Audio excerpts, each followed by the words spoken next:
ജനാധിപത്യം തകർക്കപ്പെടുമ്പോൾ മാധ്യമ സ്വാതന്ത്ര്യം ഇല്ലാതാകുമെന്ന് പ്രതിപക്ഷ നേതാവ് വി ഡി സതീശൻ. മുഹമ്മദ് അബ്ദുറഹ്മാൻ സാഹിബ് 1924 ആരംഭിച്ച അൽ അമീൻ പത്രത്തിന്റെ ശതാബ്ദി ആഘോഷത്തിന് തുടക്കം കുറിച്ച് സംസാരിക്കുകയായിരുന്നു അദ്ദേഹം. എല്ലാ തലമുറകൾക്കും ആവേശമായ അബ്ദുറഹ്മാൻ സാഹിബ് സ്ഥാപിച്ച പത്രത്തിന്റെ ശതാബ്ദി ആഘോഷം 1924 അദ്ദേഹം തുടങ്ങി.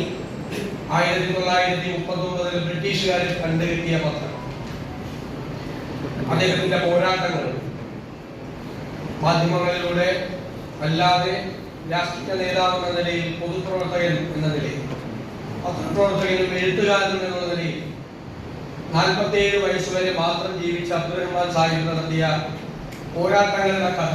ജനാധിപത്യം തകർക്കപ്പെടുമ്പോൾ മാധ്യമ സ്വാതന്ത്ര്യം ഇല്ലാതാകുമെന്ന് പ്രതിപക്ഷ നേതാവ് വി ഡി സതീശൻ.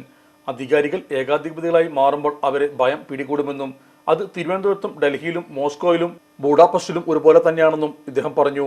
ഏകാധിപതികൾ എക്കാലവും ഒരു പൊതുശത്രുവിനെ രൂപപ്പെടുത്തും. ഇന്ത്യയിൽ അത് ന്യൂനപക്ഷങ്ങളാണ്.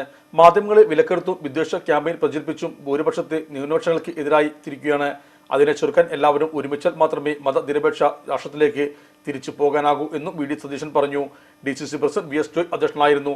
AP Anilkumar MLA, the Wire chief editor Siddharth Varadarajan, Telegraph editor in charge R Rajagopal, media one editor Pramod Rajan, ശതാബ്ദി ആഘോഷ സമിതി കൺവീനർ KP നൌഷാദ് അലി, മുതിർന്ന കോൺഗ്രസ് നേതാവ് E മുഹമ്മദ് കുഞ്ഞി, AP അഹമ്മദ് എന്നിവരും സംസാരിച്ചു. വിവാഹ പാർട്ടികൾക്ക് പ്രത്യേക ആനുകൂല്യം, വിശാലമായ പാർക്കിംഗ് സൗകര്യം.